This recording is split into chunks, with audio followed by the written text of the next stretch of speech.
Hello everyone, welcome to Sunday Sessions. We're so glad that you joined us this weekend for community and conversation. And as you know, we have a very simple commitment on Sundays, and that is to help people find a better way to connect so that we all can keep rising together, okay? Because that's what we want to do. We want to keep rising, all right? And today is the first weekend of April 2025. Can you believe it already? And this is also the second week of Rising season, which means we've been committed to this Sunday community for an entire year, okay? And in this community, at this time, it has exploded from just 52 subscribers to nearly 20,000 subscribers across the globe. Can you believe that? From Alabama to Australia, from New York to Nigeria, from Illinois to Ireland, from Kentucky to Kenya. We are literally everywhere, okay? And we're loving it, okay? And we're excited about the growth and the impact, because that's important, the impact that this content, these conversations and the community is having. And the best part is we're just getting started, family. So I hope you're excited too. And so listen, this is your reminder to get connected. Get on that email list, okay? Did you know we have an email list? Look in the description, look in the chat, you'll find it. But become a patron, join our Discord, or become a regular financial supporter through PayPal, Cash App, or Venmo to ensure that this community keeps rising. And we appreciate all of those who have been doing that thus far, okay? And whether you're watching live or later, because that's the beauty of technology, we have the capabilities to do that, okay? Let us know where you're rising from, either in the chat or in the comments. We greatly appreciate it. And if this is your first time, we are so happy to have you, beloved. Sunday sessions are our attempt to get people excited about Sunday community music conversations and our missional commitment to being a better way to connect. So every week we craft progressive thinking, people-centric, life-affirming conversations centered around personal growth and community development. That's what I absolutely love, the personal growth, okay? Because we should be getting better each and every day together. Okay, so today we're going into part 3 of our disagreement therapy series. And if the past 2 weeks have been any indication, I suggest that you get a notepad and you hold on tight, take your notes, okay? Because it's going to be a ride, okay? And if you were here last week, will you drop some fire in the chat? Come on with it and let everyone else know what they missed out on, and go ahead and light it up. And if you find this community and these conversations valuable, just take a second to share the stream, okay? We appreciate all the shares, and let us know in the chat if you shared it, and drop in the chat, I shared this, okay? All right, so let's get into it, because we're ready, okay? We're ready for today, okay? So I hope you are. And welcome again to Sunday Sessions. And we're going to get ready for some music from our friends at Acoustic Vault with a motivational mashup. So check this out. In case nobody told you today, you're special. Made a wrong turn once or twice. Dug my way out, blood and fire. Bad decisions, that's alright. Welcome to my silly life.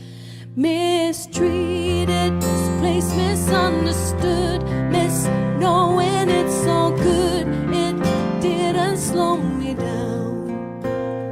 Mistaken, always second guessing, underestimated. Look, I'm still around. In case nobody told you today, you're special.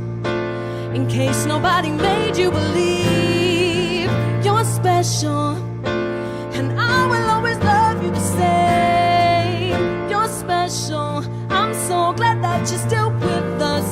Broken, but damn, you're still perfect. You're so mean when you talk about yourself. You were wrong.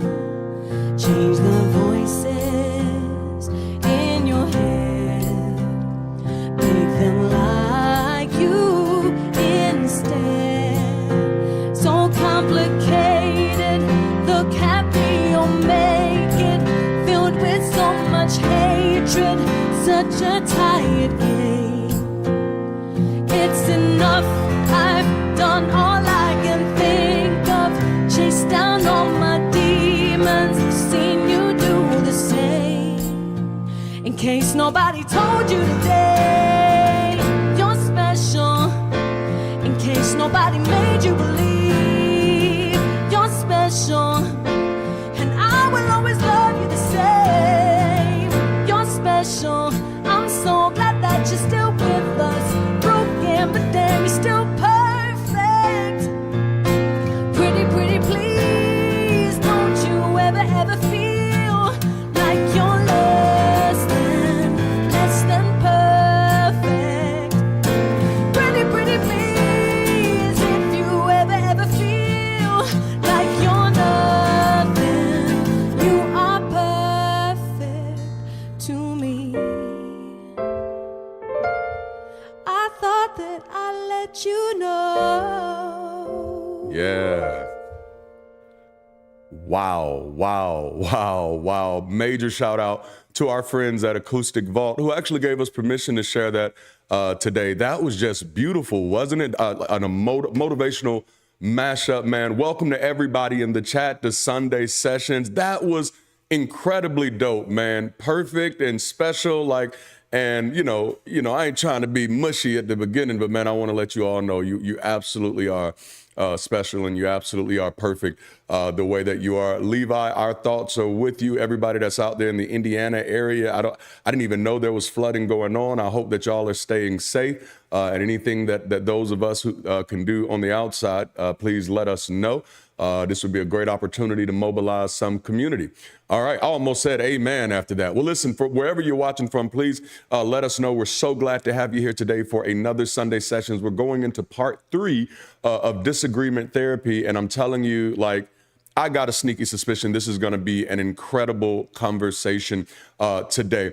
Before we jump into this, I do want to remind everybody that guess what tonight is? Because it's the first weekend of the month, that absolutely means that the Ex-Pastor Call-In show is tonight. So Kyle Butler is going to be joining me. We're going to be going full stream, full speed ahead. So I hope y'all are excited and ready for the level of conversation that we're going to be getting ready to have tonight. I've been working all weekend on switching our platform out so that we can actually bring Kyle in and some other guests. So this is going to be exciting. All right. Are y'all ready to jump into this conversation? I see that we have 27 people watching us live right now. If you haven't already, make sure that you like this stream and that you participated in our poll. And then also share this stream out to make sure somebody else can get some of this conversation. All right. So though I've lived the majority of my life in the South, I've had the privilege of living in areas that sometimes got snow, and I think every kid's first task when playing in the snow is to build a snowball. And for whatever reason, perhaps because we've seen it so many times on television, our first instincts are typically to throw it, and most times at somebody, right? But soon after, we realized something, that these snowballs didn't have to be something we threw at each other. They didn't just have to be projectiles. Rather, with a little bit of effort and intention, we could turn these weapons of war into blocks for building something even bigger or better. Y'all didn't even tell me I had my headphones on. Y'all tripping. Our words could be used as tools to throw or as tools to grow. In conversations, we can bring that same awareness to our words and intentions with others. Am I reaching for something to throw? Or am I looking for something to build on? Many times in disagreements, we fool ourselves into thinking that throwing the snowball is the only option. But the problem is that even when it hits, it doesn't stick. So damage has been done, but no point has been won. Think about this. Having the snowball in your hand means you've stepped into a situation where it was easy to grab a handful. Disagreements often surface when there is more to discuss than we are comfortable with. But before throwing it, what happens if you decide to roll some more into it? Because if it was this easy to pick up a handful, I'm pretty sure this is indicative that there's a lot of snow at the site of this conversation. So before we start picking something to throw, maybe we start with seeing how much there actually is to pick up. Now, I know some of y'all are like, now, why in the world is he talking about snow in spring? Well, see, you should ask yourself why you have so many snow fights all year long. Doesn't that mean that there is some cold somewhere around? So today's conversation is a reminder that we can always use the disagreement as an opportunity to grow. We can use those words to start picking up the pieces that the storm has left behind. Whether we're building together or apart is a whole nother subject. But this conversation is about what we choose to do. We're going to be using the snowball effect to engage this idea of building towards better in our relationships that matter. Are y'all ready for this conversation? If you are, throw some snowballs in the chat or some evolutions, because today our conversation, I know it's not the catchiest conversation in the world. That's why I had to put the chain on to give y'all something to look at, since the title wasn't going to be that jazzy today. The title wasn't going to be that snazzy today. I had to rock out the chain. But today's title is Snowball Evolution. Would you drop some snowballs in the chat if you're feeling your boy? Snowball Evolution is where our conversation is going to be today. So it's not about whether you're holding a snowball. It's about what you decide to do with it. Look at there. I just saw the snowman in the chat. See, that feels appropriate. That feels appropriate. Some of you that know a little bit about hip hop culture, you might understand. I intentionally framed our introduction in this manner to add the visual reminder that our words can often be cold. When I think of some of the most hurtful things that have ever been said to me, it wasn't the temper I remembered. It was the temperature. The harsh coldness of words without regard for what comes after. That was just too much to come back from. Have you ever felt like that before? See, if at all possible, I think it would be incredible for more of us to look for ways not to go that route. The snowball effect as a metaphor is widely used in psychology, self-help, and habit building to describe how small actions build momentum over time. In conflict resolution, it's been referenced in two primary ways: negative momentum and positive momentum. For the sake of our conversation, we'll start with negative, which is the most common use. So, negative momentum describes how small disagreements can escalate into full-blown arguments or relational breakdowns if left unchecked. So an example is what started as a small comment ends up escalating into a huge fight. This is classic snowball effect. So as I stated earlier, disagreements often surface when there is more to discuss than we are comfortable with. And I really want to stress that. I think that cannot be overstated in the context of this conversation, that when we're talking about disagreements, that they often surface when there is more to discuss than we're actually comfortable with, right? You don't get a ball in your hand unless there's some stuff on the ground.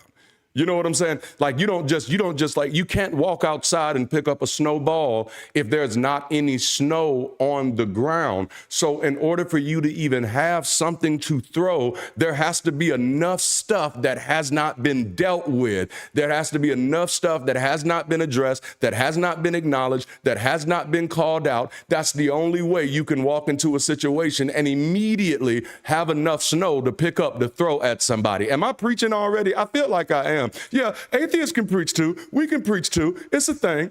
It's a thing. And so in this, I want to talk about cognitive behavioral therapy, typically known as CBT. Some therapists use this term of negative momentum to describe how negative thought patterns can compound, especially in anxiety or depression. Again, usually negative escalation.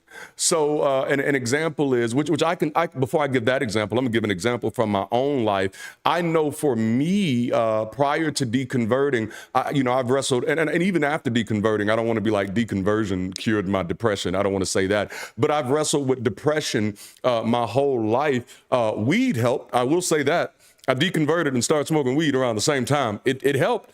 It helped, but I realized I'd have that negative momentum in my mind. Damn, I've survived so much trauma. I have been through so much. I've had to live through so much that many times there are memories in there that I just don't know how to deal with. And so when wrestling with those memories, sometimes those negative emotions, those negative memories, those negative triggers begin to compound on top of each other. And then you go from feeling a little bad to a little worse to a lot worse. But another example of that when we're dealing with relationships is, imagine you say, okay, they haven't texted back, but then you say, ooh, they're ignoring me. And then, ooh, that leads to they must be mad at me. And then that leads to I always ruin things. And then that leads to, man, I'm a failure.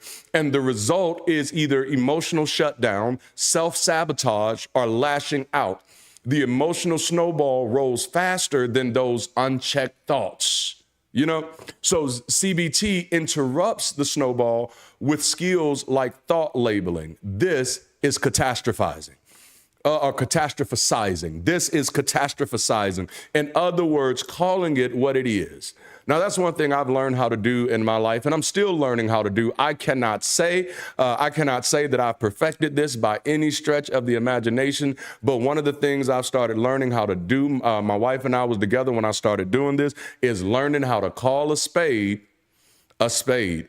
And it's you know, I realize we are so skilled, we are so talented at doing that with other people. You know what I'm saying? Like, we are really good at being the pot, calling the kettle black. You know, we can look at other people and see what label it belongs to their behavior, what label belongs to their emotion, what label belongs even to their motives. And I don't even know how you know all of that, but we're really good many times, I mean, skilled, gifted even, at identifying the flaws and the problems in other folks. But, you know, what we really need to do is learn how to use some of that Inspector Gadget on some of ourselves. And we kind of talked about this in the Keep Rising conversation. Well, actually, in the Good Faith conversation, where we talked about knowing these logical fallacies. It's not just about knowing how to call these things out in other people. It's knowing how to call that stuff out in ourselves. So do you know how sometimes you may be having a conversation with somebody and you can clearly see that they are overreacting to something? The question becomes, can you ever see when you're overreacting?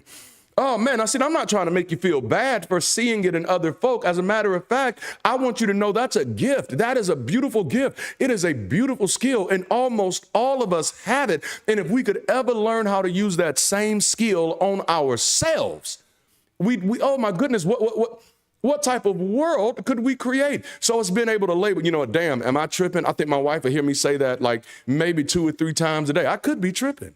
I could be tripping. Am I tripping? Am I catastrophizing this? Am I making this bigger than this really is? Now, I may not be, but if I'm not, what's the harm in asking the question? Oh, see, that's good right there. See, that's when you know you're dealing with something deep, when you're unwilling to even ask the question, you know? So you begin to label these things, right? You can also do cognitive reframing. What's another way to see this? Man, I don't know. When I started learning how to code, when I started learning how to program and build web applications, I remember when I was first sitting through CS50 with Dr. David Milan at Harvard, which anybody could have taken the class. It was free. You know, when I was sitting through the class, I remember them talking about all of these things, and I was trying my best to get what they were talking about. And I was like, I don't know what the hell they're talking about. Like, I think I get some of it, but this other stuff. And then it took me about 2 weeks of classes to realize a lot of the words they're using are arbitrary, that a lot of these words are just variables for different things like that. And I end up falling in love with the concept of variables, which of course you're familiar with from middle school when you start learning about algebra and stuff. I'm not trying to bore you with math. I promise you, we're going somewhere with this. But you start realizing that variables make a difference on things. And so one of the things after learning how to program, after learning how to code, it did something with my mind that now almost anything that I'm faced with, almost anything that I'm dealing with, I am more than willing to ask myself, is there another way to see this? I'm more than willing to ask myself, is there perhaps a variable that I've not considered.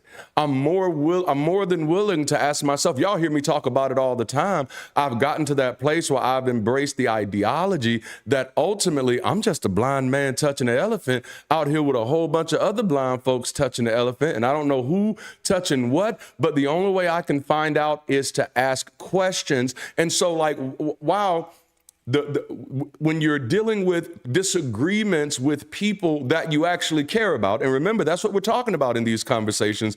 When you're wanting to preserve the relationships with the people that you are disagreeing with, when you're disagreeing with people that you actually care about, isn't the least we could do to ask ourselves, is it possible that they're experiencing this a different way than I am? Isn't the least we can do is to realize like, wow, regardless of how much time I spend with this person, regardless of how well I may even know this person or even think I know this person, this is an entirely different individual. And so whatever my current framing of the situation is already is not inclusive of what their side is. As a matter of fact, 9 times out of 10, if you tell the truth, now 9 times out of 10, I am probably stonewalling myself from even considering that there's another way to see this. Is this good, y'all? Man, oh, I hope this is good. So is there another way to see this? And then reality testing. And this is a good one. Reality testing. Is there evidence for this belief? And it's just, obviously, like, one of the beautiful things about my life, my life. I'll brag a little bit. Man, 45 of y'all in here watching. That is absolutely beautiful. Have you shared this yet? One of the beautiful things about my life is that after I deconverted, I realized that the scientific method wasn't just for things that happen in a laboratory. That the scientific method, that's what I realized. It was like I was sitting there. This is what led to me losing weight. For those of you who don't know, I was over 580 pounds. And I remember sitting in the breakfast room with my wife. And I said, you know what? I realized, like, I have never engaged the way that I eat critically. And I said, I think I want to start doing that. The scientific method changed my life. Do you not know you can do that when you're having disagreements with people? You can ask yourself questions like, okay, is there really evidence for this belief? Now, what are you talking about? See, normally when we talk about belief, we're talking about, fairy tale, foolish bullshit. Sorry, that's the only way I can say it. That's the only way I can say it. But normally when we're talking about belief, we're talking about that. But no, you have all different types of belief. Especially when you're in a disagreement, you might believe that the words that this person is saying to you, that there's something else behind that. You might believe that this person has a motive towards you, has an agenda towards you. You might believe that this person has done some other stuff. You might have, like, come on, Lyle, be real. Tell the truth. You have a myriad of beliefs that are running through your mind when you are in a tense conversation. But what I'm challenging you to do, or what this conversation is challenging us all to do, rather, is to ask ourselves, to test this reality and say, is there really any evidence for this belief? For the thing that I've attached myself to, the feeling that I've attached myself to, the way that I've allowed myself to be triggered by this, is this substantiated? That's a good question. Is this substantiated? Or was it triggered? Is this substantiated or is it triggered? Oh my goodness. I hope y'all love this, man, because dang, this is good for me. All right. So, and then behavioral activation, and this is a good one. What small action would help right now? Have you ever asked yourself that question in a disagreement? Have you ever asked yourself that question in an argument? What small action would help right now? As opposed to what would get my point across? What would help? All right? Which this is this thing we've been talking about throughout this whole series of conversation. Y'all, I'm sweating. That's why my glasses are starting to fall down a little bit. But that's what we've been talking about through this whole conversation, is changing your posture in arguments or disagreements with people that you actually care about. Many times, this is a habit that my wife and I have developed over the years. The more tense the conversation becomes, at some point you might need to take a break in the conversation and say, hey, real quick, before we continue, are we planning on staying in relationship after this conversation or not? Because then once you reframe that reality, now you can be mindful of how we're talking to each other. Let's talk to each other like we plan on being in a relationship after this. Is this good? And see, that's not just for boyfriend-girlfriend stuff, right? That's not just for girlfriend-girlfriend stuff. That's not just for boyfriend-boyfriend stuff. This is life stuff. Whatever relationship you are in, whether it's a business relationship, a friendship, a partnership, whatever relationships you're in, man, wouldn't it be a wise thing to talk to people like you actually care about them? Talk to people like your goal is to keep them in your life. Talk to people like many times we get so caught up into wanting to talk to people like we want them to know the emotions we're feeling. I want you to know that I'm mad. I want you to know that I'm hurt. I want you to know that I'm angry. I want you to know that I'm sad. I want you to know that I feel rejected. I want you to know that I don't feel accepted. But out of all of that, you can also choose to demonstrate, I also want you to know that I still love you. I also want you to know that I deeply care about you. I also want you to know that I desire the best for you. I also want you to know that I don't want to lose this relationship. Hey, what's stopping you from committing that? Or for what's stopping you for, what's the word I'm looking for? What's stopping you from conveying that in the conversation, in the disagreement? This is good. So what small action would help right now? What's something small that I could do? All of these are tools for regaining momentum in a healthier direction instead of spiraling deeper. CBT teaches us that unchecked thoughts create emotional escalation, and disagreements are no different. In conflict, someone might think they're not listening, therefore they don't respect me, therefore they're trying to dominate me, therefore I need to shut them down, and then boom, escalation. You have two or more people in a conversation, none of which who absolutely have any intention of actually hearing the other person. It is now gotten to the place where my goal, my only priority is to win. Is to win. I hope that's good for somebody. So disagreement therapy brings CBT-like awareness to communication. Where is my thinking taking me? What emotion is that feeling? What outcome am I unintentionally building? By practicing emotional regulation and thought interruption, we can disarm our internal spiral before it explodes externally.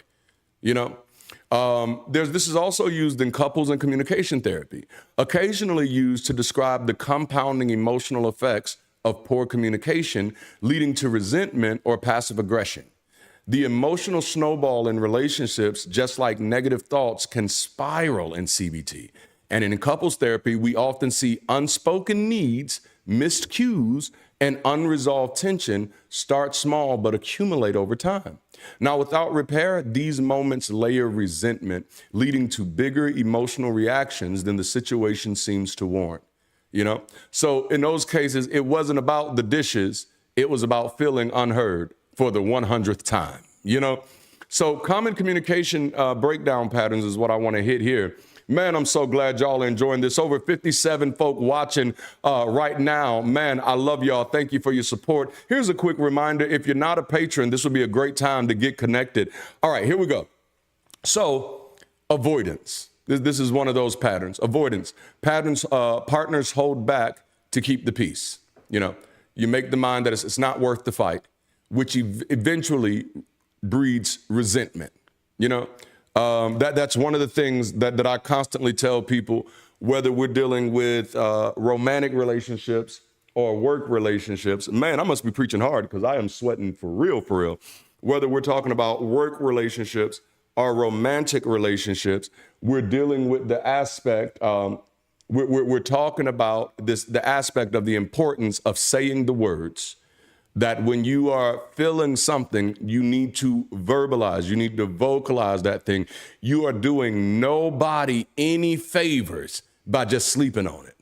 Well, it's not worth it right now. I don't want to fight that. What you're saying is, and if I can reframe this for you, what you're saying is, I'd rather for it to become a bigger problem than to solve it. That's what you're saying. And that's typically how we get there. That's how we get there. Oh, man. And so there's also assumption where one partner assumes the other should know how they feel, which leads to unmet expectations, which often turn into bitterness. Y'all probably heard me say this before. This is one of the many reasons why I am not a fan of the 5 love languages. I felt like that was absolutely pseudoscience and has done more damage to relationships than anything else. The only love language, and there are other love ways, I guess, but the only love language is the language you both agree to speak. All right. Anything outside of that is just ridiculous. No. When people go to counseling, one of the number one reasons that marriages break down is because they don't know how to talk to each other. So if y'all both speak English, your love language should be English. If you both speak Farsi, your love language should be Farsi. Now if you just both happen to know Swahili on the side, then sure, your love language could be Swahili. But the big point is we've got to be speaking the same language. I can't be speaking acts of service and you're speaking, gifts. No, we're not speaking the same language. No, let's get some clarity. If you want some gifts, say you want some gifts. You know what I'm saying? Let's speak the same language. Let's not create unnecessary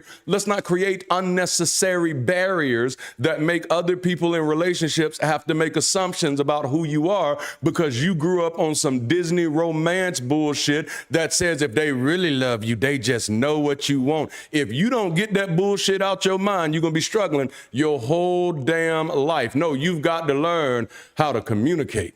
You know what I'm saying? You've got to learn how to communicate. And many times, I didn't mean to go on this rabbit trail. I did not mean to go on this rabbit trail. And many times what the love languages gave people permission to do is to become passive aggressive and eventually to just become passive. Because it did not enforce the importance of, no, we have to talk this through. You know what I'm saying? Yeah, I'm gonna need you to talk to me. Tell me what you want. I might say no because no exists in my language. All right, this is good. I'm sorry, y'all. I'm sorry. This is good. All right. I slipped over into it just because I was on a rabbit trail. Passive aggression. These feelings leak out through sarcasm, silence, or sabotage instead of direct expression. All right. There are some times that it is appropriate to avoid direct expression. If you know you are dealing with a fool, you'd likely probably want to avoid direct expression. But at that moment, you'd likely want to avoid relationship too, so that shouldn't even be considered in this case. If you're in a relationship with somebody that you care about, again, whether this is just a friendship, whether this is romantic, whether this is business, whether this is community-based, whatever it is, man, you've got to be willing and you've got to create the safety for both of y'all. Like this is what we owe each other to say what's on my mind. You know what I'm saying? I got to be able to say what's on my mind. I have to be able to express it, and I have to be able to trust that this is something that even though we may not disagree on, or something that we may not agree on, that it's not something we're going to disrespect each other over. And that's the power of language. Like we can agree on this stuff in advance, y'all. Man, okay. And then also escalation. One unresolved issue bleeds into another. A comment about the trash turns into a fight about respect.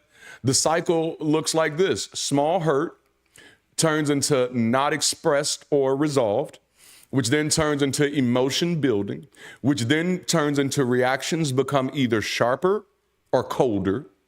And then communication begins to deteriorate. And then trust begins to erode. And then you're dealing with disconnections and explosions. This is the emotional version of compounding interest. But instead of growing wealth, it accumulates tension. Oh my goodness, this is some good stuff. So let's talk about how communication therapy helps, right? So like in couples therapy, this dynamic is addressed by teaching partners how to name emotions early before they fester, all right? Name it early. And that's really going to be a major point throughout the majority of this conversation, man, is not being afraid to name it. You know, I often tell people in personal sessions that you've got to get comfortable with just laying who you are all on the table with no judgment, you know. And that's a real thing. Let me wipe my nose here again. That's a real thing. The more uncomfortable you are with saying how you feel without judgment, the more you're going to feel that other people are judging you. And so even when other people don't feel anything negative about what you're saying at all, if you've already attached to yourself that no, this is bad, this is negative, then you're going to go ahead and start treating anybody who calls it out like they're approaching it from that same perspective. All right. So call these things out. Use I statements to reduce defensiveness. You know, you want to validate without agreeing. So I get why that upset you. You know what I'm saying? You may not agree that they should be upset, you know, but just because you say this isn't something that would have upset me, can you be nuanced enough to say, oh, damn, but I do get why this might upset you because I realize you're not me. You know what I'm saying? You could eat onions. I can't. You know what I'm saying? I could eat peanuts. You can't. You know, so we have to really stop trapping people into these expectations where it doesn't hurt me, so it shouldn't hurt you. Oh, man. I hope y'all like this. And so then also rebuilding trust through small, consistent repairs, not grand gestures. You know, I'm telling you, man, movies and literature have ruined so many people's expectations for relationships. You know, the people that I see in the most dysfunctional relationships, especially the romantic ones, are the people whose whole relationships are built on grand gestures after major failures, but no consistent efforts to repair any of the damage done. Because now the grand gesture means more than anything else. Girl, he brought me a Louis Vuitton purse. Oh, I know he cheated, but girl, did you see that purse? You know, it's crazy. Grand gestures, you know. Man, he took the whole family on a vacation. I thought you were mad at him about something specific. What the fuck does this grand gesture have to do with the specific thing that the problem was about? These are ways, and look, that's just the scientific method. One of these things, it's actually a logical play. One of these things is not like the other. This is a correlation causation issue. You know, us not having a family vacation wasn't what caused the issue. So let's deal with that. Oh man, okay. I'm sorry, y'all. I'm sorry. I got 99 problems, but preaching ain't one. Okay. So also in relationships, check this out, man. We got over 72 people engaged with this stream right now. Y'all the real MVP. I hope y'all are getting something valuable out of this. This is what I do this for. I exist to empower people and communities, man, so that we can keep rising together. Ooh, man, this is good. This is good. So in relationships, poor communication doesn't stay small. It compounds emotionally and behaviorally. If we don't address tension early, it comes back louder, colder, or more chaotic. So whether it's a marriage or a friendship or a disagreement on ideas, what's left unspoken doesn't disappear. It's not magic, my friend. It's not like abracadabra. It's not out of sight, out of mind. You know why? Because it started in your mind. It's in your mind. You know what I'm saying? It's already there. The things that are not spoken, they don't disappear. Just because you don't say it doesn't mean it's not impacting the relationship. Just because you don't say it doesn't mean it's not impacting the friendship. You know, so right now, let's talk about it. Let's talk real. Let's talk real for a moment, because this is a deconstruction community. There are so many people in this community who have deconstructed from religious beliefs. Everybody in this community is not an atheist, but there's so many people who've deconstructed from religious beliefs. And let me tell you something, just because you haven't told your family that you don't believe what they believe doesn't mean it's not already impacting those relationships. You know, we're not helping anybody. It's not only that we're being unfair to ourselves, we are also robbing people of an authentic relationship with who we are.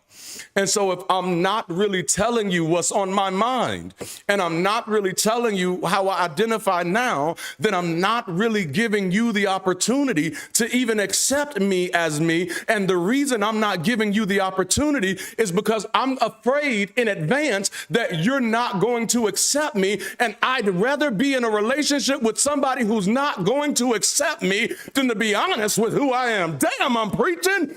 Whew, sorry, y'all. Didn't mean to do that, but that is what it is. So just to be clear, holding it in ain't helping anybody. Ain't helping anybody. Sometimes you have to let that information get out just to see who they are. You know what? I don't know how you're going to respond when I say this. I don't know how you're going to feel, but I tell you what, we're both about to find out. And what we do with that from that point on determines how we value each other or how we value this relationship. That's the math, man. I love the math. I love the math. When I deconstructed, stuff stopped being mysterious for me. Stuff stopped being mysterious for me. It started getting really clear, like, damn, I can really use the scientific method. I can really just pay attention to how other people are feeling when I'm talking to them. I can really just pay attention to how I'm feeling when other people are talking to me. I can really walk this stuff through and just call a spade and say, hey, that shit hurt my feelings. Don't say that no more. I can just say it. I don't got to walk away sulking or anything. I can ask the question, did you mean to say it like that? Oh, man. But I realized a part of that is wrestling. And y'all know we've talked about this. My wife and I both talked about this here, that many of us have a hard time escaping childhood without scars. And so most time when we're in tense conversations, especially with people that we care about, unfortunately, what some of us have learned from our parents is that the only way to show you that I love you is to not aggravate you. Oh, damn, this is deep. This is deep. Unfortunately, what some of us have learned from our parents is the only way that I can show you that I respect you is to not disagree with you. Unfortunately, the lessons that's what many of us have learned from our parents is the only way that I can show you that I respect you is to shut up if I think something different from you.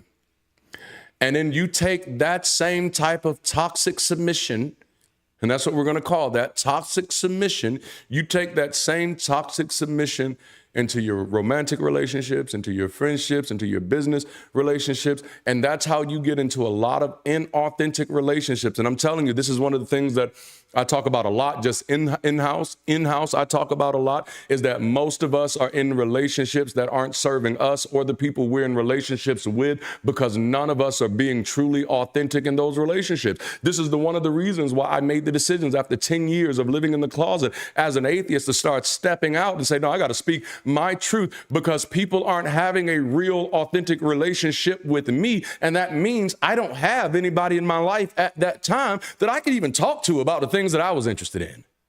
Like I'll never forget the story when I started realizing I was talking to one of my former best friends in the faith, and I still love this guy like a brother, but I was like, damn, I did not realize that deconverting would separate us this much. We're on the phone, and he talking about, man, I think about Noah's Ark sometimes, and I just think about how those people had to feel looking at all those people and those dinosaurs out there drowning.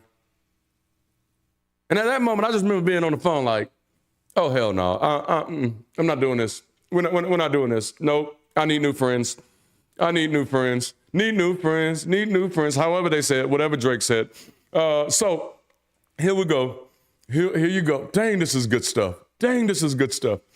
All right. So the big point was what's unspoken doesn't disappear. It multiplies. You know?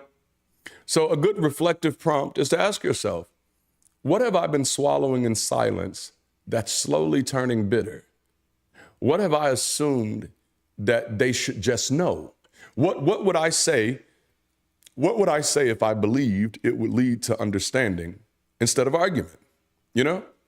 Which that's what you have to make your goal. That's why you got to go back. If y'all missed part 1 of this series, you got to go back and check that out, man. You got to go back and check that out. You got to make sure that you're in the conversation in good faith, right? And so if you're in the conversation in good faith, y'all must just got to the dinosaurs part. I see the laughs. If you're having a conversation in good faith, then my goal is not to win the argument. Oh, here it is. My goal is to win the relationship. That's what we're fighting for, the relationship, you know? And, you know, I hate to tie this to an existential threat. For me, you know, I don't share stuff like this just because I want people to be personally happier. I do. I think people who are personally happier, that they do more with their lives. If you feel comfortable in yourself, it's not just that I want people to have great relationships. I do. I think healthy relationships lead to healthier outcomes. But it is because that for me, from an existential place, as a people sharing this planet together, the most important skill we can ever learn is how to win relationships. It's how to win each other over. It's how to be on each other's side. It's how to work together even when we don't disagree. Because the truth of the matter, as big as this expanding and unknown universe is, we need each other. There truly are no extra people. Humanity is not expendable. And so we've got to learn how to work together. So this is why I do it. That's the existential crisis. All right, back to it, man. Back to it. Still got to pass the handkerchief, man. You know, because I'm hot. I'm in a garage, man. We're getting into the summer. It's Alabama, so I'm sweating. My other glasses, they broke on me because I watch TV before I go to sleep, and I broke them. They didn't break on me. I broke them. You know, that's how it goes. And so now I had to put my Timberlands back on. And I don't even like being flashy, but, you know, I had to throw the chain on today, too, just because it is what it is. You know, hey, you got the big glasses, got to throw on the chain. And I am kind of like that. So the point is, instead of simply describing how conflict gets worse, I'm asking, now that we're here, what can we do? It takes some serious compassion, humanity, autonomy, respect, and maturity to switch directions in the middle of a disagreement. All right?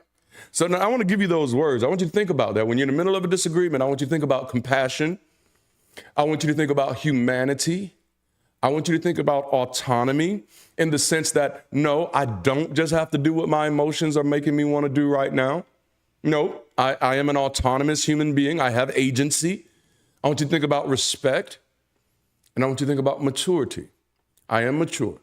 I do not have to respond the way that I used to, right? Right? What is this called? Charm. Yes, you can still be charming in the middle of a disagreement. You can still have compassion. You can still have humanity. You can still have autonomy. You can still be respectful, and you can still be mature, because that's what's going to be required to switch directions in the middle of a disagreement. To be able to ask ourselves, what if we build something better with the same snow? You know? So instead of throwing snowballs, let's start stacking them into something better. Instead of having let's turn those fighting words into building blocks. You know, let's turn this conflict into construction. If the goal isn't building, then what the hell are we really doing? If the goal isn't trying to build something that benefits both of us, then what the hell are we really doing? When my wife and I first got together, we used to have arguments. And in those arguments, I'd always ask the question, like, why would I want less for you? You know, because I realized so many people have been caught up in these conversations, where they've been caught up in these conversations, especially in men-women dynamic in the Black community, where there's this idea that he wants me to be beneath him and that I'm not going to be beneath you. And I'm like, oh no, I'm not your enemy. I'm not going to be your enemy. You have to be able to present that in the conversation. All right. So let's talk about some practical ways to navigate these difficult conversations with loved ones. The first thing, if it isn't obvious, resist the impulse to throw, all right? You got the snowball in your hand, you got those fighting words, and that's what the snowball is for those of you who haven't caught on yet. I get it, you're slow, but you're worth waiting on. I got you. I'm slow sometimes too, I promise you. Nope. For those of you who don't know, the snowball are those fighting words. Man, thank you, Lee B. That is beautiful. $10 super chat. Wow, man, I must really be preaching good. But if you have that snowball, that means you have those fighting words. Resist the impulse to throw. 9 times out of 10, before you throw it, you know they're fighting words. Let's not play the game. Let's not play the game. Most times we're hoping that they be a little more gracious to us than we're willing to be gracious to them. What we're wanting them to say is, I know you didn't mean it. When we had the opportunity to say, you know what, I didn't have to say it. When a snowball is easy to grab, it's easy to throw. But throwing it doesn't just cause a mess. It doesn't just hit, it also causes a mess. So before you snap back with a snarky comment, passive aggressive jab, or emotional reaction, ask yourself, am I trying to win or am I trying to work this out? And I want to be absolutely clear here, everybody. I'm not suggesting by any stretch of the imagination that from now on, any of us, we're going to get in our arguments and we're going to be these machines like Data from Star Trek to be able to walk everybody through exactly and be like, no, I got you here. It's not, I'm not suggesting that. What I am suggesting, though, is that there are tools that we can have at our disposal so that when we're having these conversations, we can look for that way, not necessarily for a way out, but for a way up. Is that good? So take 5 seconds, breathe, and assess, is this worth launching? I got these words ready. Are they worth launching? I want to respond, but I'm going to take a moment to make sure I'm not just trying to land a hit.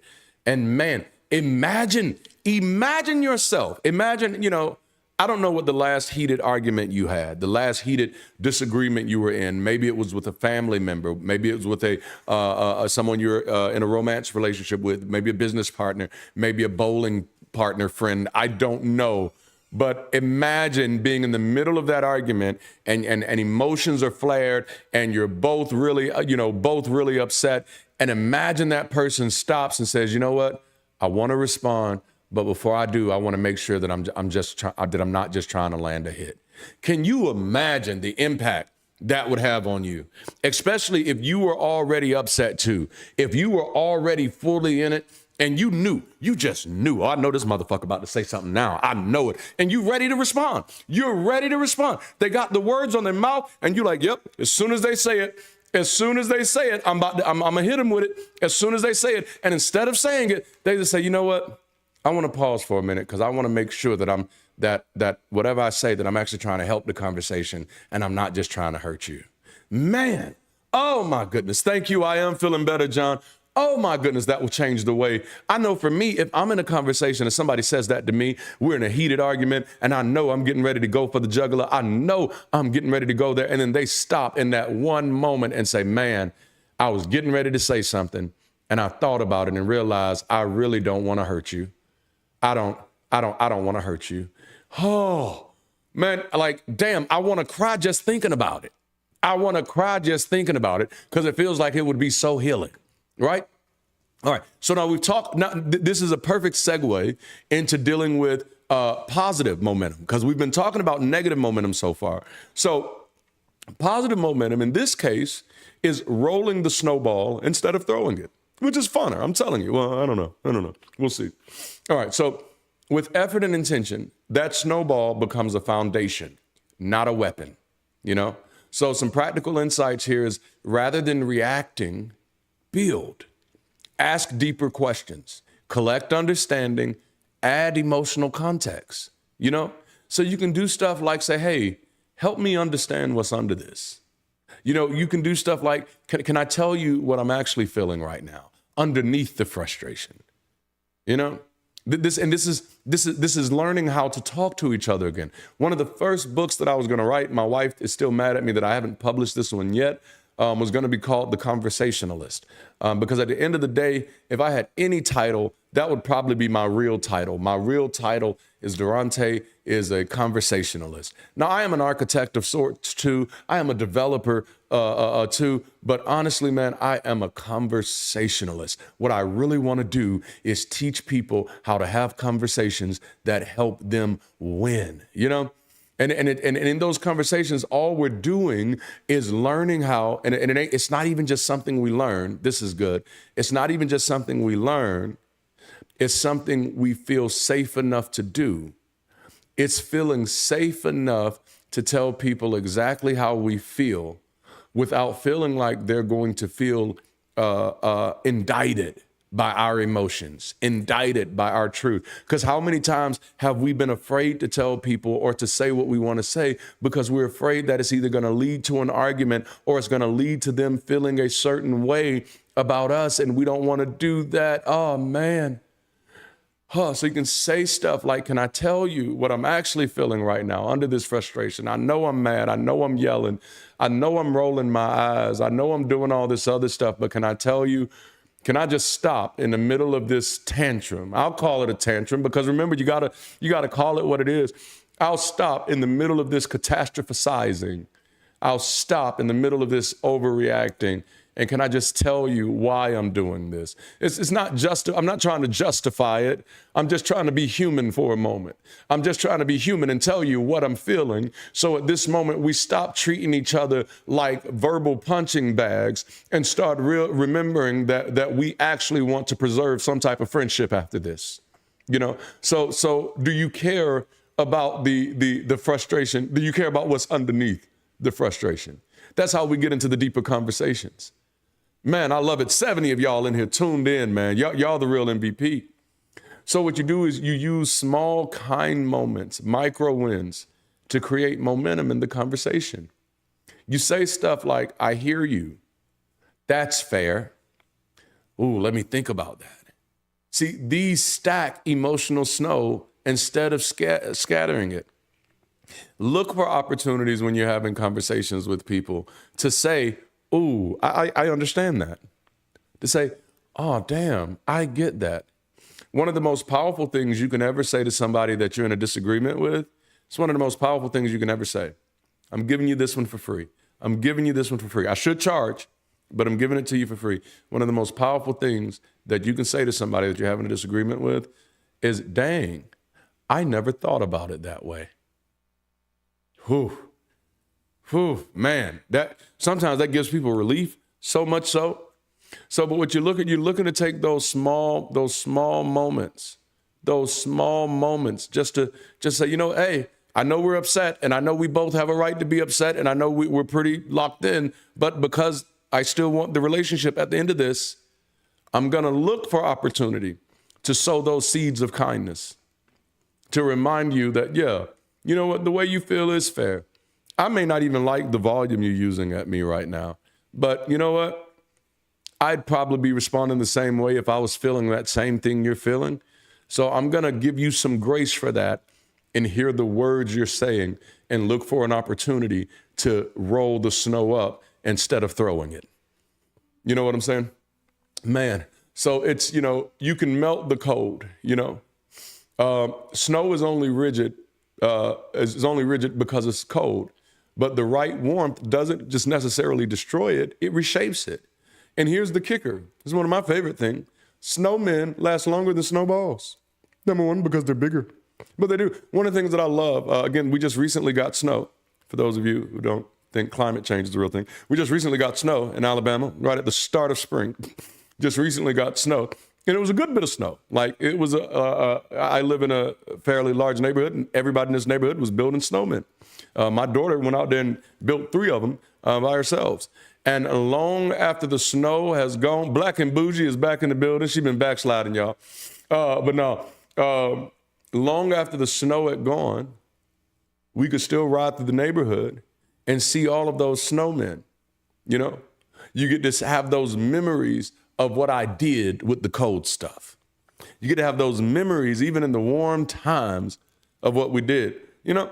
So, and me, using that analogy or that metaphor, if you will, in the conversation, in the aspect of disagreement therapy, that gives you a reminder. See, once you throw the snowball, it's just gonna scatter and it's gonna go away. But building a snowman, man, that's a trophy. How can I turn this disagreement into a monument? How can I turn this disagreement into a trophy? How can I turn this disagreement into a place where I say, yes, we won. We won in that conversation. Man, how many disagreements are you winning? You know what I'm saying? That's what I want to say. And when I say winning, we won, not I won. Any disagreement you're having with a person you love, a person that matters to you, a person that you want to stay in a relationship with, a person that you want to maintain a friendship with, a person that you want to maintain business with, Anytime you're in a relationship with people like that, then your goal of the disagreement should be for us both to win, not for me to win and they lose. What type of relationship is that? No, I'm looking for the way for us both to win.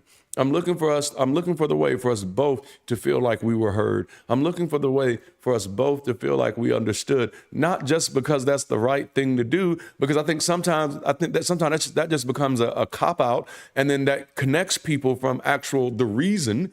No, we do this because the more we talk to each other and the healthier we feel when we talk to each other, the more stuff we can actually get done. We can actually make this relationship make sense. And that's another passion of mine. No, if we're going to be in any type of relationship, friendship, business, familial, romantic, if we fucking, I don't care what it is, whatever we're doing, if we're in any type of relationship, this has to be just as good for me as it is for you. It has to be good for both of us. We got to be all getting something out of this. Come on now, this is good stuff. I'm sorry, man. I'm sorry. Oh, man. All right, okay. So because snowballs are made to be thrown, snowmen are made to be built. Snowballs are tight, dense, and weaponized. They're designed for singular impact, and after that, they break apart. That's how those fighting words are. Your fighting words are designed for singular impact, and after that, they break apart. So they hit, but they don't stick, you know? You know what I'm saying? Like, and that's the uselessness of it. Like and that's why I like using snowballs for this example, because when you throw a snowball, you're not necessarily really even trying to hurt anybody. You know what I'm saying? Like, you know, this isn't going to stop anybody. This isn't going to put anybody down. You're really just trying to let them know that you had something to throw. And a lot of times that's what we resort to in disagreements. It's like, honestly, and this is something that we all need to understand, and it's hard to do. This person ain't even really trying to hurt me. They're just trying to prove to me that they have something to throw. You know? Dang, this is good. Snowmen are different because they're layered, they're intentional, they're collaborative. They take time, they take teamwork. And so then that's not me looking at what I can throw at you. It's not me scooping up what's wrong and throwing it at you. It is both of us looking at this snowy mess that we have and seeing what type of monument we can pull after that. And that's why snowmen last longer, not because they're tougher, but because they are shaped with care. So in your relationships that matter, are you building moments that last? Or are you just throwing stuff that can't survive impact? You see, in difficult conversations, emotional distance can freeze people into defensiveness, silence, or sarcasm instead of matching their chill or protecting your own. Bring the warmth. You know, that warmth equals empathy and vulnerability and emotional courage. Melting the tension doesn't mean avoiding the issue. It means softening the atmosphere so growth becomes possible.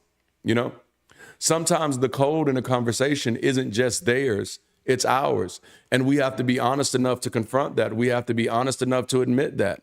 You know, we come in armored, icy, waiting to fire off our rebuttal. But that's not how we build anything that actually lasts. So when things feel cold or icy, try leading with a softener. You know, when you know that you felt like either this sharp undertone in the conversation, maybe you felt a cold dismissal in the conversation, look for a softener to pull, such as, this matters to me. You know, like, hey, I know this might not be important to you, but can I just stress that this really matters to me? You know, look for a softener like, I want us to be okay, even if we disagree. You know, like, hey, I want us to be okay. I want us to be good, even if we disagree. Can we pause and reconnect? Not because we have to agree, but because I care about how we're having this conversation. You know, so you can put the relationship over the disagreement. You can value the friendship over the disagreement. Now, please don't get me wrong. This is why this series of conversations is talking about disagreements with people that matter, people you love. So hopefully we're not talking about people where you're disagreeing about the value of other humans. That's a whole nother conversation for that one. But the win isn't in keeping it cold. It's in warming up the conditions enough to work with what's there. Because a warm room doesn't weaken the conversation. It makes it sustainable, all right? So I want to share a few principles of positive momentum and disagreement therapy before we wrap up today. Man, this is beautiful. We still got nearly 70 people in here. This is amazing, man. These Sunday sessions have been life-changing. I appreciate you all for staying plugged in with this. And man, that was the perfect commercial break, because it looks like we just got another super chat in from Dr. Troy, the deep as hell, $10, curiosity equals love. Damn, I love that. That's it. Curiosity equals love. That needs to be a whole t-shirt right there. That needs to be a whole t-shirt. Man, that's beautiful. All right. So positive momentum and disagreement isn't about getting someone to change their mind. It's about creating the conditions where both minds can keep evolving. I want to say that again, because that's really the guiding thought for this section, is that positive momentum and disagreement isn't about getting someone to change their mind. It's about creating the conditions where both minds can keep evolving. Dr. Troy just dropped it in the chat. Here it is. Curiosity over combat. Ask to understand, not to defeat. Replace the instinct to win with the desire to learn. Curiosity keeps the conversation alive and forward moving, even in disagreement. Ask open-ended, clarifying questions that reduce tension and uncover shared values. You know? Oh, man. Now, again, this is all about getting into that place where you create that safety for each other. You know, because what you'll realize is that most people are used to disagreements hurting, and so they do whatever they can to make the disagreement hurt. And they feel like sometimes they'll feel like if one person is no longer looking like they hurt, then it must mean that they're at this moment losing the disagreement. And they don't want to lose, and so they ramp up instead of matching. Man. Oh, man, did we get it again? Curiosity equals love. Oh, yes, it does. Thank you, deep as hell, Dr. Troy. That is beautiful for another $10. This is some great stuff here, man. This is some great stuff today. I love y'all. We have a beautiful community. God damn. All right. So, this is good. So, yes, ask questions. Ask questions. Man, why do you feel that way? Why did you think that that's what I meant? Why did you look for those things? No, I'm curious. Ask those questions. Look for people. Did you think that I saw it differently from you? How did you think I saw it? What did you think that I was trying to communicate? How can I communicate that better to you? Was there a different way that I could have said that? And please don't lean into that one too much, because, a lot of times we'll say it ain't what they said, it's how they said it. And a lot of times that's just a cop out, because the truth is you were going to be mad either way, but you got to be honest enough. See, there's a maturity aspect here too, right? But when I say this maturity, I don't mean that in a way like, oh, you just a child. I mean, I kind of do, but not all the way. But I'm like, no, there's some justification behind it. Most of us barely survived childhood. You know what I'm saying? So I say it to normalize it, so that for those of us who have been guilty of it cannot feel like we're weird. Say like, nah, damn, you know what? I do be childish as fuck in some disagreements. I do. That's the only way we can get to this place. We got to get to this place where people feel comfortable enough to tell the truth. And they feel safe enough to say, you know what? I think I was just throwing a tantrum. And I'm sorry for the volume, for the tone. Dang, I got to do better. You don't get that type of behavior from people until we start normalizing that this is human behavior, And that's why, and sometimes when people are escalating the tone in a disagreement with you, and you don't appreciate escalated tones, what you can do to help them de-escalate that tone is you can let them know, hey, I completely understand that you're having a human moment right now. I completely understand that this is the way your emotions are getting, but I want to let you know that when your tone gets that way, I feel this way. Now, in this moment, I'm going to subdue that because I want you to feel the freedom to be human around me. But while I'm doing that for you, I need you to also be concerned about my safety when I'm in conversations with you. Like there are ways we can have these conversations. And I'm not saying the first time you do it, it's going to be easy. No, a lot of times you'll realize that you're dealing with a lot of childish motherfuckers. That's the reality, and you got to normalize it. And you got to be like, it's okay. I'm still a little childish too. I tell people, I was having a conversation, beautiful conversation with my oldest son and my youngest daughter yesterday. And it like almost made me cry because I got to talk to them for like almost 2 hours. And like I did my time mapping the other day, and I realized as of now, technically as a pretty much a full-time content creator, I work 64 hours a week, like weekly. That's on a good week. This is how much time I put into everything that I do. And because of everything that's on the line right now, like I kind of got to stay in it. So I don't get as much time to hang with my children the way that I want to, but I got nearly 2 hours to talk to them yesterday, and it damn near made my day. And it just one of the conversations, we were talking about something. And I was like, do you think if daddy would ever get like really wealthy, that he'd just be petty, or do you think that he'd be like, nah, I'm good? And then, my oldest son gave me such a proud, he said, no, Dad, I think you above that. And I just said, I hope so, son. I hope so, because I'm gonna be honest with you. Your dad is a petty son bitch. I'm gonna be honest with you. There's a little petty in here. There's a whole fool. There is a whole fool in here. Okay, I gotta roll. We gotta get through this. So name the snowball early. You recognize when things are rolling downhill or growing too fast, right? I used to tell my wife that the scariest thing in the world for me is to be in relationships with anybody who can see us heading towards a cliff and won't do anything to stop. Please don't do that. No, I don't want to be the only person saying, hey, I know you see that damn cliff up there. No, it is absolutely okay to see the cliff 10 miles out and say we don't have to keep going. You know what I'm saying? It is absolutely okay. Petty already, baby. You already know. Sure. Don't do it. There's a fool in here.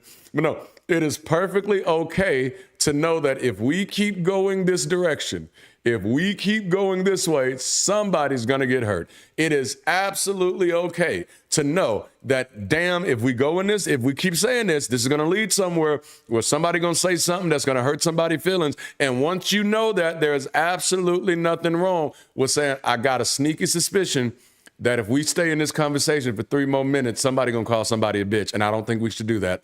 I don't think we should go that far. So let's just go ahead and simmer this motherfucker down right now. Let's slow this train down. Let's eat some waffles or something real quick. And then we come back to the conversation. Now, I'm saying that tongue in cheek, but there's nothing wrong with getting waffles in the middle of an argument. As a matter of fact, you might go to Waffle House and see a fight that makes you forget your fight. Hallelujah. Look at there. Oh, that was good. Okay, I'm sorry. Interrupt the escalation by naming the dynamic, right? It feels like we're starting to talk past each other. Name the dynamic. It's okay. It feels like, honestly, you've already made up in your mind what you think about why I did this. Now, I could be wrong, and you got to be careful with those words, but you got to talk. Yes, man. Oh, this is good. This is so good. Now, reflecting back on our good faith conversation, interrupting the escalation is a great opportunity to check for good faith. This is a great good faith check, to interrupt the escalation and saying, are we both still in this for the same reasons? Or have we switched to different sides? Disagreements don't have to be competition. Disagreements do not have to put us on the opposite side. That's when it becomes unnecessary conflict. Why are we fighting against each other instead of fighting against the misunderstanding, right? Damn, that's the perfect way to frame that. I think we just slipped up on something. Why are we fighting against each other when what we should be fighting is against the misunderstanding? Dang, that's good. All right. So catching the emotional snowball before it crashes keeps the disagreement constructive, not destructive. Another one is pace, don't pounce. All right. Give ideas space to breathe. Allow pauses, paraphrasing, or summarizing to create momentum through clarity, not speed. The more tense the conversation is, the more necessary it is for you to slow down between statements to ensure that we are reflecting and not reacting. that we are reflecting and not reacting, that we are respecting conversational pacing, because this builds trust and signals emotional safety. I remind people, if the conversation is getting really fast, then what you tend to do is hear their words and your thoughts. That's what you tend to do. You hear their words, you hear their voice in your thoughts. So what you interpret their mind in their head this way: what they saying about me is this. And so what I encourage people to do is, instead of immediately responding that way, because you're hearing it that way, right? You're not just listening to their words, you're listening to their tone, you're watching their body language, and then your body, your mind is adding these logical biases, these fallacies to all of those intonations. It is making educated assumptions about what the person is really saying. And so in many times you are 100% overlooking the words and trying to intuit the feelings behind the words. So what I counsel people to do is that in those moments, the more tense the conversation gets, the slower the conversation needs to become. And at this moment, when everything the other person says to you, you need to repeat to yourself in your head in your own words. So they say, "I'm just tired of you leaving the trash out," or "I'm just tired of you acting like you don't want to go to church anymore," or "I'm just tired of you acting like you better than everybody else." Whatever it is, before you respond to that, repeat it in your head. What they're saying to me is that they're tired of me doing this. What that does, your brain is kinder to your voice than it is to outsider voices. All right? And so when your brain kind of hears your voice repeating that thing back, it actually gives it the benefit of the doubt. Imagine that shit. It gives it the benefit of the doubt and actually puts some work into interpreting what that could mean and how to process it. And in many times, what you will find is not a statement then, is a question, which I don't know if this is in my notes, but I'm gonna throw this in here too. A good sign that you're on the wrong side when you're in a conversation is if you have no questions. You're in a disagreement and you have no questions. I am questioning your good faith the whole time. Oh, you see how I worked that in there? That was kind of good, wasn't it? That was kind of good. Oh, man. All right. So another one, validate the experience, not the argument. You don't have to agree to show empathy. You know, you don't. You don't have to agree to show empathy. I still want to validate this human experience, even if I think what you're saying is bullshit. You know, if this is somebody, again, this series of conversations is about those that we want to protect relationships with, right? So we don't have to agree for me to still be humane to you. Even if, like, hell, even if we're not a person I want to protect a relationship with, we don't have to agree for me to be empathetic towards you. All right. I have a rule that I live by. I treat everybody with the kindness of strangers. I don't care who you are. I don't care how vile you are considered to be. I treat everybody with the kindness of strangers, no matter what you've done to me. And I've had some people who've done some really fucked up shit to me in my life, but they still get the treatment of strangers, which means if I see you in the street somewhere, I will wave, I will say, hey, if I see you broken down and you need some help, I will help you. And then I will move the fuck on, because I don't know you. I know you're a human being and I know you deserve help. And so I'll do that, but I have no other commitment to you like that. So that is the lowest I will ever treat anybody. The lowest I will treat anybody is I'll treat you like a stranger. That's the worst you can get. And some people feel like that makes me a jackass. Because like that's where you get demoted to. That's the lowest thing you can get demoted to in my life. You just get demoted to stranger level, which means I'm not going to talk negatively about you because I don't talk negatively about strangers, you know? But it also means I'm just not looking for you anymore. I'm not checking for you anymore. If I see you out, I'll say, hey, I'll hug, and then I'll keep moving on. That's good stuff, y'all. All right. Positive momentum grows when people feel seen and heard, even if their ideas are challenged, right? So like, I get why this matters to you. And I'll be honest, I see it differently, but can we keep digging? I'm actually curious about this, you know? There are ways to have curious conversations. Two things that I think are absolutely paramount to healthy disagreements are intellectual humility and emotional maturity. You know, I think one of the things that hijacks a conversation the quickest, more than anything else, is emotional immaturity. And again, emotional immaturity is not a death sentence. It's not a life sentence. We all have moments where we are more emotionally mature than others, than other moments rather. But when we know that, we should also be honest about ourselves, or honest with ourselves rather, when we know we're being emotionally immature. Because your disagreements are going to need your maturity. The health of your disagreements are going to depend on your capacity and your willingness to be mature, to have a matured response. And what I mean when I say that, a matured response is that I'm not going with my first thought. I'm not going with my first thing.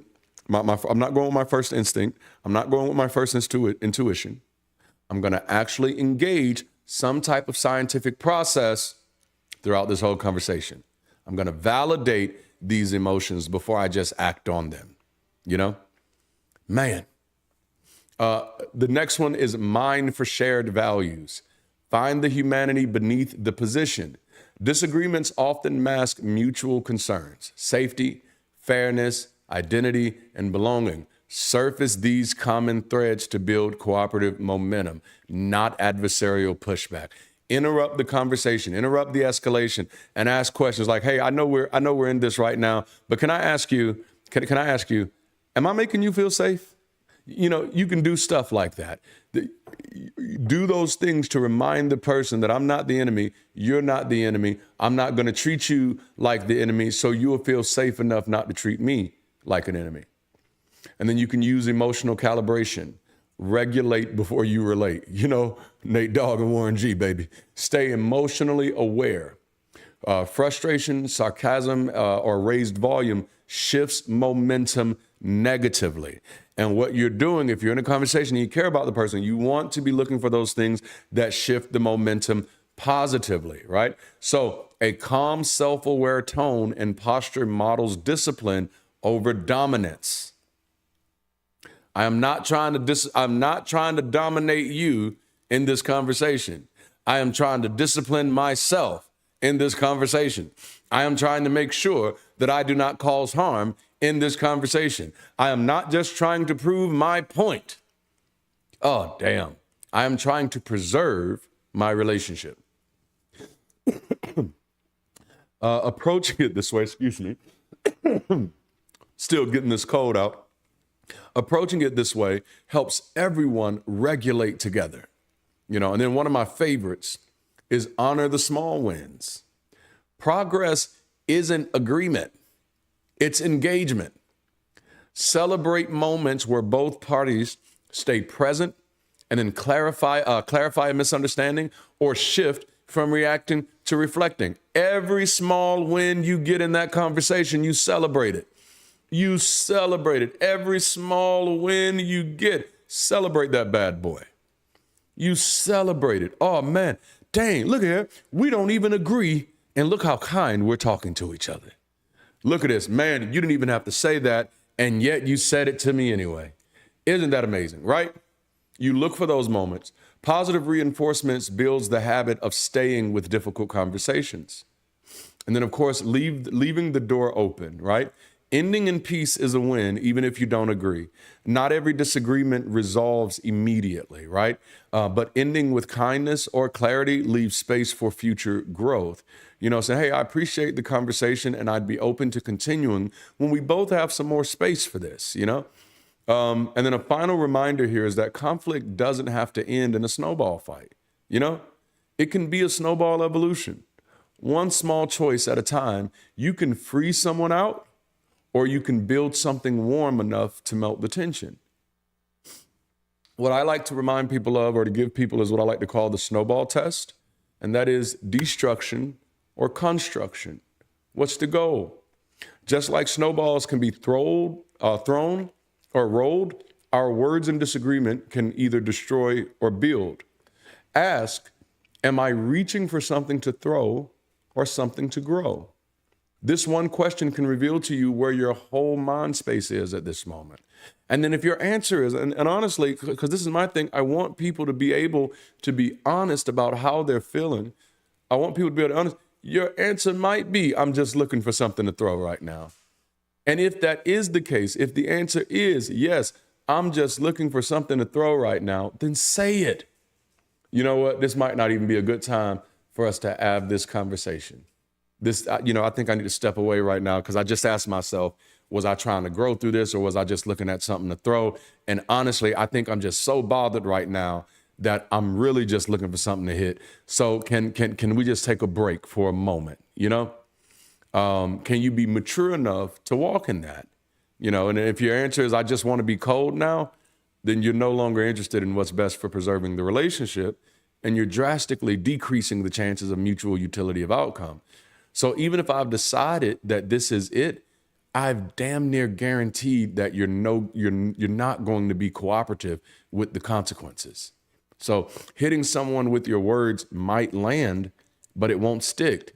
Impact without understanding is just noise, So fighting words are made for hitting, not healing. And the thing is, that when you say the words, when the words came out your mouth, you knew that, damn it. And I think we've all been there before. Like I knew that wasn't going to help. I knew that wasn't going to help. And many times, especially when you're dealing with somebody else who was in bad faith, you're just giving them that ammo to take it to that next step, to escalate even further.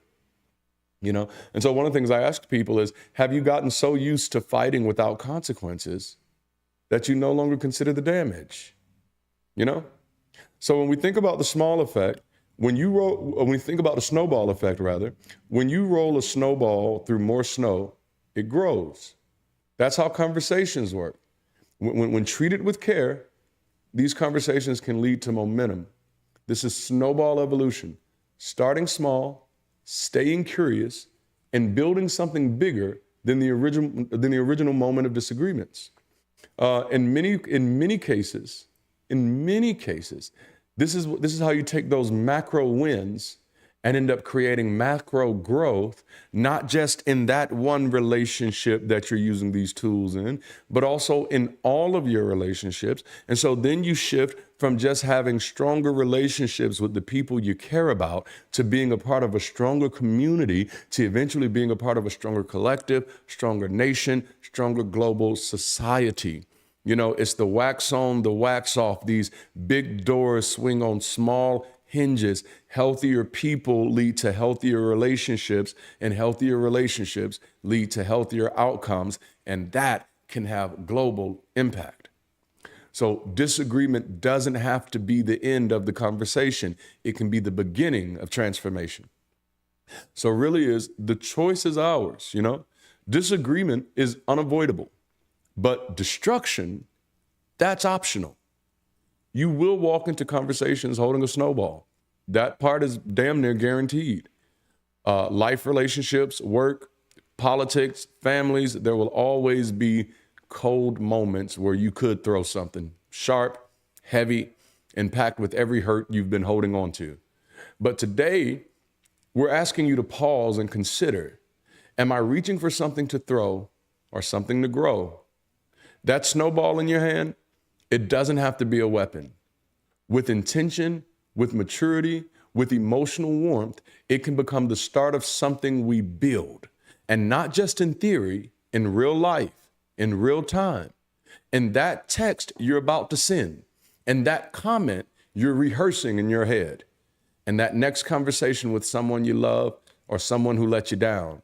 Because here's the truth, snowballs don't break relationships. People do. But people can also build them back. So the next time things get tense, I want you to remember this visual. You've got a handful of snow. You can throw it or you can roll it. You can hit them or you can help build something that lasts. Let's not just talk about evolving. Let's build the habits that make it continuously possible. This is a snowball evolution. Let's keep rising. Wow. Beautiful people, I hope you took some notes because that was good. So many nuggets in that conversation, okay? Today, we unpacked how disagreements, like snowballs, start small but quickly build momentum. We explored how unchecked thoughts, poor communication, and emotional escalation can turn a moment of tension into a storm of conflict, okay? But we also discovered that what we do with the snowball matters, right? We can throw it and cause a mess, or we can roll it with care and build something meaningful. I hope that comparison has connected with you and resonated with you as it did with me, all right? So we looked at tools from CBT, couples therapy, and conflict resolution to help us interrupt those negative spirals and generate positive momentum in hard conversations, all right? Because if the goal isn't building, what are we really doing, okay? And I'll be honest, some of the coldest words I've ever heard weren't shouted, they were calm, calculated, and dismissive, all right? And for years, I thought the only way to respond is, for me personally, to walk away or to match that temperature. As the young people say today, match that energy, okay? All right, and to throw it back right at that person. But the moment things started changing for me was when I realized, hey, my piece was too expensive to keep giving it away or free in every disagreement. If you agree with me, drop it in the chat. I agree, or hands up, clap, clap. Okay. All right. I had to learn, and I'm still learning in different ways, in my own way, how to build warmth in cold moments. Excuse me. Because even when my impulse is to strike, the older I get, I used to be very quiet. Like, if those who knew me for a long time, I just a chill, quiet, neutral person and things. But the older I got, I could get very cold because we don't have the time, okay? But not for their sake, but for mine. So because I'm trying to live in a world where conversations build bridges and not just battles, and that world starts with who? With me. It starts with you and with us together. So we can't control the weather, but we can choose what we do with the snow, okay? So let's take it deeper together. I have a couple questions for you. What's one moment where you chose to build instead of break? And how did you change the outcome of the conversation or relationship at the time? Or what's one strategy from today's conversation that you want to try and the next time you have a disagreement that starts building up? Drop your answers in the comments, the live chat, or Discord. We'd love to hear from you. And let's keep building together, all right? And again, thank you for being with us this weekend. I hope you have a great rest of your day, rest of your week, rest of your month. And until next time, keep rising, be the bridge, and carry the conversation forward.